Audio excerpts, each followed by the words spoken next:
Plus de 80% de Camerounais s'informent grâce aux réseaux sociaux, notamment Facebook, Twitter, TikTok, et on a ces lanceurs d'alerte qui ajoutent le grand sel. Oui, excusez le terme grand sel, mais il faut utiliser des termes pour que tout le monde puisse comprendre. Aujourd'hui, les Camerounais, la question qu'on va se poser dans cette capsule est celle de savoir est-ce qu'ils connaissent même le climat politique au Cameroun. On ne devient pas politicien ou politologue parce qu'on suit les réseaux sociaux ou bien parce qu'on est parfois suivi ou bien parce qu'on a cette tendance à suivre les lanceurs d'alerte. Nous répondons à cette question dans la capsule d'Emmanuel.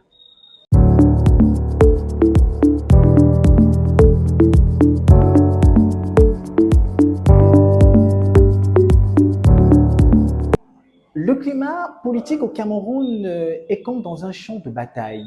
Oui, le champ de bataille est quand on rencontre des personnes, des personnalités qui sont en train de mener notre pays dans une broussaille sans suite. Tout commence après la proclamation des résultats par le Conseil constitutionnel, seule institution habilitée à proclamer les résultats d'un scrutin dans un pays qui a eu lieu le 27 octobre 2025. Suite à cela, on a pu observer dans l'étendue du territoire des manifestations. Est-ce qu'il est aujourd'hui capable de parler ou bien est-ce qu'il est aujourd'hui prompt de dire que c'était le terme manifestation? Parce que quand on connaît la définition de manifestation et marche pacifique, la marche pacifique qui est cette marche qui est sans encombre, sans bruit et même sans dégâts. Mais au Cameroun, on a vécu des tourments, notamment du côté de la ville, notamment de la capitale économique, où on a rencontré des personnes qui ont vandalisé des commerces, détruit des avenirs et même vandalisé des banques, il faut le dire ainsi, des microfinances et des institutions de l'État qui ont été brûlées. Aujourd'hui encore, on se rend compte que le parti adverse, l'opposant majeur du RDPC, le FNSC, avec pour chef de liste M.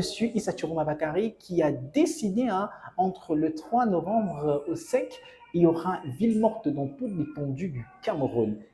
Et nous avons pu observer que nombreux sont les Camerounais qui ont republié, qui ont retweeté sur cette ville morte. Mais la question aujourd'hui, est-ce que vous connaissez le terme de ville morte? Je ne pense pas. C'est pourquoi on a décidé de vous édifier encore un peu plus sur les expressions qu'on parle en français.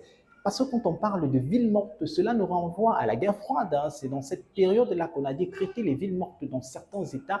Parce que quand on parle de ville morte, la définition très simple de ville morte renvoie à une ville qui en toute activité est en arrêt, notamment les commerces qui sont fermés, les ruelles qui sont désertes et même les transports qui sont pas disponibles. Mais ce n'est pas le cas dans notre très cher pays, le Cameroun, il faut le dire ainsi. La ville morte aussi renvoie au moment de grève, au moment de deuil national ou à un confinement. On a pu constater quand il y a eu la Covid-19 en 2019, on a renvoyé le confinement. Le confinement était partout dans l'État. Les personnes ne sortaient pas. Il y avait moins de personnes dans les rues. On a aussi eu un deuil national parce qu'on fait aussi ville morte quand il y a deuil national.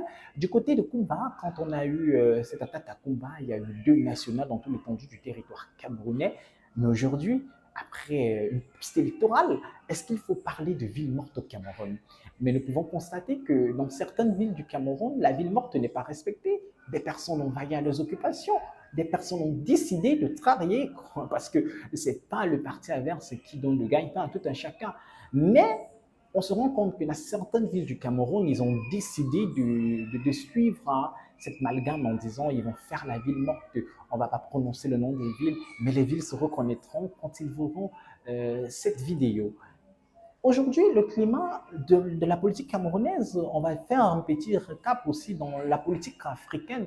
Quand on fait un récap du côté de la Tanzanie, avec à la tête aujourd'hui 700 morts publiés du côté de la Tanzanie, parce que cette présidente qui a succédé à l'âge de 65 ans, il faut le dire ainsi, elle a précédé son prédécesseur après son décès depuis 2021, Madame Samia Sarana. Elle dirige le pays du côté de la Tanzanie, mais il faut le rappeler, les Tanzaniens ils ont décidé un commun accord de boycotter les élections cette année, mais une femme qui est farouche avec l'intelligence, on va le dire, avec l'intelligence, la capacité de gouverner d'un homme, a décidé de mettre tous les opposants au cachot, il faut le dire.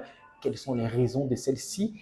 Et rappelons aujourd'hui qu'elle a remporté le suffrage avec 97,66% du suffrage exprimé.